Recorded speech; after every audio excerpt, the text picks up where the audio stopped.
27 লক্ষ ভোটার নয় এমন নাম পেয়েছি।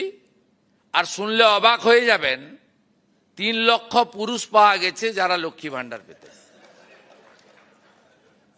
তার মধ্যে চিত্তবাবু আছেন, শুধু জঙ্গিপুর ব্লকেই 4,500 পুরুষ পাওয়া গেছে মুর্শিদাবাদে। কৃষ্ণনগর 2-এ একটা অঞ্চলে পাওয়া গেছে 273 জন। কি ভয়ঙ্কর দুর্নীতি! আপনি হিসাব করে দেখুন, এই 30 লক্ষের টাকা বছরে কত হাজার কোটি টাকা হয়, 1,500 করে হিসাব করলে। অতএব আমরা খুব স্বচ্ছতার সঙ্গে আমরা যা করছি, এর সুফল আগামী 50 বছর এই রাজ্যে সরকার পাবে। আমরা ডাটা ব্যাংক তৈরি করে নিচ্ছি। আপনি ভাবলে অবাক হবেন, বিধবা ভাতাও পুরুষদের দিয়ে গেছে। যেখানে হাত দেওয়া হচ্ছে তো ব্রিগেড প্যারেড ময়দানকে জেল বানাতে হবে। আপনি যেখানে হাত দিচ্ছেন, কেউ আসবেন নবান্নতে, আমার টাইম নিয়ে চা খাওয়াবো আপনাকে, আপনি যেখানে হাত দিবেন সেখান থেকেই পচা দুর্গন্ধ বেরোচ্ছে।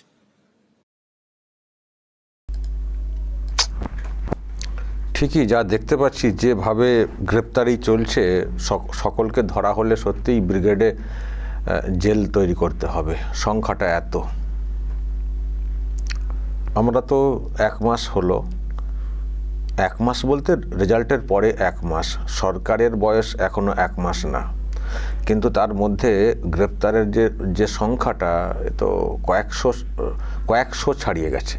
মানে প্রথম সারির নেতারাই তো দেখছি যে কতজন অ্যারেস্ট হয়েছেন, আর যদি চুনোপুটি যাদেরকে ধরা হচ্ছে তাদের সংখ্যাটাও ধরা হয়, আমি জানি না এই মুহূর্তে সংখ্যাটা কোথায়। আর আমি বলে আসছি যে যেভাবে এই দলটা দুর্নীতি করেছে, একেবারে নিচু স্তর থেকে উপর পর্যন্ত, যদি সকলের বিচার হয়, সকলকে যদি আইনের আওতায় আনা যায়, সত্যি ব্রিগেড কেন, আমার মনে হয় তার থেকে আরও বড় জায়গা লাগবে, আরও বড় জায়গা লাগবে। তৃণমূল কংগ্রেসের সবাই তো কার্যত চোর। কজন ভালো আছেন বলুন তো দর্শক, কজন ভালো আছেন? আমি তো রোজই বলে যাচ্ছি কথাটা, টিএমসি করতেন, তাদের মধ্যে ভালো যদি বাছাই করতে বলা হয়, কালঘাম ছুটে যাবে 2-4 জন খুঁজে বের করা, মানে খুঁজে বের করতে। এখন সবাই ভালো সাজছেন, না আমি ভালো, ও ভাইপো খারাপ, আমি ভালো, আমাদের কথা চলতো না, ভালো না দলটা, মানে এখন ওইসব বলছেন। মানে ওই ওনাদের নেত্রী যেটা বলেছিলেন না, যে বুকে লিখে বেড়াতে হবে, আমি বিজেপি করি না, এখন টিএমসি সেটা করছে। মানে বুকে ওই টাইপেরই ব্যাপারটা হয়ে যাচ্ছে, আমি টিএমসি করি না, টিএমসি ভালো দল না, এখন বলছেন। সব ধান্দাবাজ, পিঠ বাঁচানোর জন্য এইসব বলছেন। তো যাই হোক, ধান্দাবাজি ওনারা করছেন, পিঠ বাঁচানোর জন্য অনেক চেষ্টা করছেন, কিন্তু দেখছি যে পিঠ বাঁচছে না। সরকার পক্ষ দেখছি ব্যবস্থা নিচ্ছে, ধরপাকড় চলছে, এবং শুনলেন মুখ্যমন্ত্রী বলছেন যে যেখানেই হাত দেবেন সেখানেই দুর্গন্ধ বেরোচ্ছে। মানে সবকে যা ইচ্ছা তাই করেছেন, সব পচে গেছে, সব সিস্টেমকে পুরো পচিয়ে ফেলা হয়েছে। যেখানেই হাত দেবেন সেখানেই দুর্নীতি, সেখানেই দুর্গন্ধ। তাই দেখছি তো কোন সেক্টর মানে বাদ যাচ্ছে, সব সেক্টরে। আর এটা তো আপনারাও বুঝতে পারছেন, ঠাকুর ঘরে কি আমি তো কলা খাইনি, ওই টাইপের হয়ে যাচ্ছে না। মানে সবাই কেটে পড়ছেন, সবাই সাইড হয়ে যাচ্ছেন। মানে না, আমি এখন টিএমসি করি না, আগে করতাম, এখন আর করি না। ও কথা চলতো না, কথা শুনতো না, মানে এখন দেখছেন না সব। মানে এগুলোর অর্থ কি? নিজেরাই প্রমাণ করে দিচ্ছেন যে বিরাট ঘাপলা হয়েছে, নিজেকে বাঁচাতে এখন এইসব বলছেন। মানে টিএমসির লোকজনদের এখন যে আচরণ, তাতেই কিন্তু পরিষ্কার যে কত দুর্নীতি হয়েছে। তো যাই হোক, মানে ভোটের আগে থেকে বিজেপির তরফ থেকে যে কথাগুলো বলা হতো, যে সব আমরা হিসেব নেব, চুনকে সবাইকে ধরবো, সত্যিই দেখছি ধরছে। এত গ্রেপ্তারি, অনেকেই অবাক হয়ে যাচ্ছেন হয়তো, যে এত গ্রেপ্তারি নতুন সরকারটা এসে যেটা করছে, মানে এটা নজিরবিহীন না, এখানে কখনো হয়েছে না, দেশের কোথাও হয়েছে এত গ্রেপ্তারি। আসলে এখন পুলিশকে পুরো খোলা হাত দিয়ে দেওয়া হয়েছে, দেখতে পাচ্ছেন, পুরো ফ্রি হ্যান্ড। মানে অভিযোগ হলেই, মানে অভিযোগ হচ্ছে 3 ঘন্টা 4 ঘন্টার মধ্যেই অ্যাকশন হয়ে যাচ্ছে। 3 ঘন্টা 4 ঘন্টার মধ্যে অ্যাকশন হয়ে যাচ্ছে। বড় বড় সব নেতা, কাউন্সিলর, এমএলএ, প্রাক্তন এমএলএ সব অ্যাকশন হয়ে যাচ্ছে। আমি তো দেখছিলাম আর একটা অভিযোগ হয়েছে কেষ্টর ব্যাপারে। উনি নাকি কি ইট নিয়েছিলেন কত লক্ষ টাকার, 30 লক্ষ না কত, পয়সা দেননি। আবার অভিযোগ, মানে এখন অভিযোগটা সামনে এসছে। আমার ধারণা কেষ্টও গ্রেপ্তার হবেন, গ্রেপ্তার হবেন, শওকত মোল্লা গ্রেপ্তার, আর সব দেখছেন তো সব বড় বড় সব মাস্তান, তাদেরকে পর্যন্ত ফটাফট গ্রেপ্তার করা হচ্ছে। আমি শুনছি এই সপ্তাহে অনেকগুলো উইকেট পড়বে। এই যে আজকে তো সানডে, কালকে থেকে সোমবার, এই সপ্তাহে 1 সপ্তাহের মধ্যে অনেকগুলো উইকেট পড়বে। কোনো নেই, কোনো রেয়াত দেওয়া না। আর যারা ভাবছেন নতুন ব্লক তৈরি করলাম তৃণমূল কংগ্রেসে বেঁচে যাব, অত সহজ না। চুরি করেছেন, হিসেব দিতে হবে। এখন শুধু একটা কৌশল অবলম্বন করছে বিজেপি, যেটা আমার কথা মনে হচ্ছে। ওদেরকে একটু করতে দেওয়া হচ্ছে, চলো করো, একটু অক্সিজেন নাও, নতুন ব্লক তৈরি করে একটু অক্সিজেন নাও, তারপর তো অক্সিজেনের সংকট দেখা দেবে। তো যাই হোক দর্শক, এটা ভালো লাগছে। আমরা এটাই চাই, রাজ্যের মানুষ যারা আমরা চেয়েছিলাম যে দুর্নীতিমুক্ত একটা সমাজ তৈরি হোক, এই দুর্নীতি দমনে যে অ্যাকশনের ব্যাপারটা দেখতে পাচ্ছি নতুন সরকারের তরফ থেকে, ভালো লাগছে। অন্তত আইনের মাধ্যমে ব্যাপারটা হচ্ছে। কিছু ঘটনা ঘটছে, বিক্ষিপ্ত ঘটনা, সেগুলো আর কী বা বারণ করব বা কী বা বলবো। এই ডিম থেরাপি বা কিছু জায়গাতে ওই ন্যাড়া করে ঘোরানো ঘটছে, কিন্তু ম্যাক্সিমাম যেটা হচ্ছে আইনের মাধ্যমে হচ্ছে। আইনের মাধ্যমে, গ্রেপ্তারি ব্যাপারটার মাধ্যমে হচ্ছে, কেস দিয়ে। তো ওই কেসে মানে গ্রেপ্তারের পরে ওই থানাতে নিয়ে যাওয়া, ওই সময় ওই সুযোগে কিছু ডিম থেরাপি, ডিম ছোঁয়াছুড়ি চলছে। কিন্তু বাকিটা আমরা দেখতে পাচ্ছি পুরো আইনের মাধ্যমে হোক, আইনি মাধ্যমে হোক। এক হচ্ছে যে অন্যায় তারা করেছেন তার শাস্তি হবে, তার সঙ্গে যা সব করেছেন যদি সেগুলো বাজেয়াপ্ত করে, মানুষের টাকায় করা তো, যদি সেগুলো উদ্ধার করা যায় সেটাও ভালো। আর এমন একটা করে দিয়ে যেতে হবে আইনের শাসন প্রতিষ্ঠার ব্যাপারটা। মানে এখন আমরা যেটা দেখছি, আগামী দিনে যেন এইসব দেখতে না হয়, যে আবার সেই মানে এখন যেটা দেখছি চুরি দুর্নীতির ব্যাপারে তো অ্যাকশন হচ্ছে। তো মানে আমরা চাই যে নতুন সরকার যেটা এসছে, সেই সরকারটা এমনভাবে চলুক যেন পরবর্তী সরকার এসে আবার এই টাইপের কিছু ব্যবস্থা না নেয় বা তাকে না নিতে হয়। মানুষের সমর্থন নিয়ে থাকবেন, সমর্থন না থাকলে চলে যাবেন, পরিষ্কার কথা। কিন্তু এমন কিছু করবেন না যেমনটা টিএমসি লোকেরা করেছেন বলে আজকে তাদের খেসারত দিতে হচ্ছে।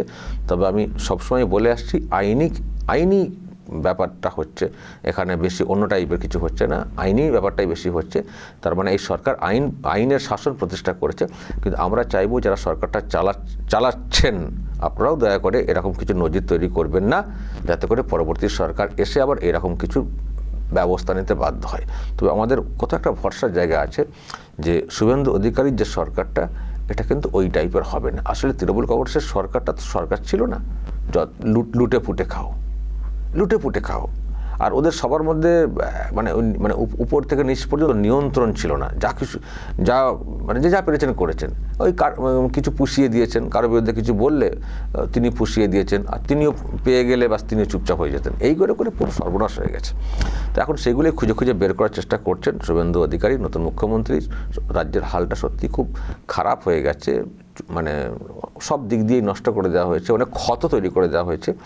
তো সেগুলো মেরামত করে রাজ্যকে এগিয়ে নিয়ে যাওয়াটা একটু টাফ আছে। কিন্তু একটাই আসার জায়গা, সেটা হচ্ছে ডাবল ইঞ্জিন সরকার, কেন্দ্রীয় সরকারের হেল্প আছে। ফলে সেই জায়গাটা মানে উনি পারবেন, মেরামত করতে পারবেন একটা ফিনান্সিয়াল ব্যাকআপকে নিয়ে। তো যাই হোক, উনি দেখছেন দুর্গন্ধ বের হচ্ছে, সেই দুর্গন্ধ পরিষ্কার করাই এখন মেন কাজ হয়ে দাঁড়িয়েছে। ব্লিচিং, ফিনাইল এইসবও ব্যবহার করছেন, দেখতে পাচ্ছেন। আর গ্রেপ্তারের সংখ্যা সত্যি দিন দিন বেড়ে যাচ্ছে। আমিও ভাবছি যে এত লোককে গ্রেপ্তার করা হচ্ছে, যে জেল আছে এখন তাতে হবে নাকি আবার অস্থায়ী জেল তৈরি করতে হবে। কারণ ব্রিগেড তো আর পাওয়া যাবে না জেল তৈরি করার জন্য, অস্থায়ী জেল কোথাও আবার তৈরি করতে হবে কিনা, যেভাবে সংখ্যাটা বাড়ছে। আর একটা পজিটিভ দিক দেখতে পাচ্ছি, অন্যান্য ক্ষেত্রে দেখতাম ধরলে ওই ছেড়ে দিত একদিনের মধ্যেই, বেলেবেল অমক তমক। এবার দেখছি যেগুলোকে ধরা হচ্ছে, বিশেষ করে ওই মাথা টাইপের যেগুলোকে ধরা হচ্ছে, ছাড়া কিন্তু হচ্ছে না সহজে। আচ্ছা, আর একটা কথা, আপনারা অনেকে আমাকে আপডেট জানতে চেয়েছেন, হুগলির চুঁচুড়ার অসিত মজুমদার খুব বড় বড় খুব বড় বড় কথা বলেন, তার ব্যাপারে জানতে চেয়েছেন, যাকে ওই অভিষেককে হেনস্থা করার প্রতিবাদে একটা কিছু করছিলেন না চুঁচুড়াতে, তো তার জন্য পুলিশের সঙ্গে কিছু একটা ঝামেলা হয়েছিল, তার জন্য তো গ্রেপ্তার করা হয়েছিল। আমি দেখছি আপনাদের মধ্যে ওরা কি জানতে চেয়েছেন যে তার ব্যাপারটা কি, জামিন কি হয়ে গেছে। আমরা বলেছিলাম যে এই মানুষটির জামিন যেন না সহজে হয়, কারণ অনেক অত্যাচার করেছেন। আমি ভিডিও দেখিয়ে বলেছিলাম ওখানে কীভাবে নিজের হাতে মারধর করেছিলেন, পুরনো ভিডিও। তো দর্শক, যে খবরটা পাচ্ছি না, জামিন হয়নি, মানে ওই যে কেসে ধরা হয়েছিল সেই কেসে বেল হয়েছিল, কিন্তু পরে অন্য কেস ট্যাগ করা হয়েছে, ওনার নামে অনেক অভিযোগ রয়েছে এবং মহিলা গঠিত কেসও বা কিছু একটা আছে শুনছিলাম। তো ফলে জামিন হয়নি, যা কেস আছে সব ট্যাগ করে দেওয়া হোক। আর আমি তো বলছি পুরনো, আমি কেন, মুখ্যমন্ত্রী নিজেই বলেছেন, একটা কমিশন তৈরি করেছেন না, যে পুরনো কেস যদি তখন হয়তো অভিযোগ করতে পারেননি কোনো কারণে, এখন অভিযোগ করার সময় এসছে, তো যদি অভিযোগ করেন এবং মিনিমাম একটা কিছু প্রমাণ বা কিছু দেখাতে পারেন, অ্যাকশন হয়ে যাবে। পুরনো কেস তো কী হয়েছে, পুরনো কেসে বা পুরনো ঘটনা তো কী হয়েছে, তখন অভিযোগ করতে পারেননি জানি তো, তখন তো সেই পরিবেশ ছিল না। তো কাউন্সিলরদের বিরুদ্ধে অভিযোগ হবে, আর কাউন্সিলর মানে এমএলএ যারা প্রাক্তন বা যাই হোক, তাদের বিরুদ্ধে অভিযোগ হবে, এত সাহস ছিল কারো তৃণমূল কংগ্রেসের আমলে? ছিল তো, করতে পারেননি অভিযোগ। এখন অভিযোগের সময় এসছে আর পুলিশ ফটাফট দেখুন, সেই পুলিশই কাজ করছে। কিন্তু হ্যাঁ, কিছু জায়গায় চেঞ্জ করা হয়েছে, যারা একেবারে টিএমসির দলদাস হিসেবে কাজ করছিলেন তাদেরকে চেঞ্জ করা হয়েছে।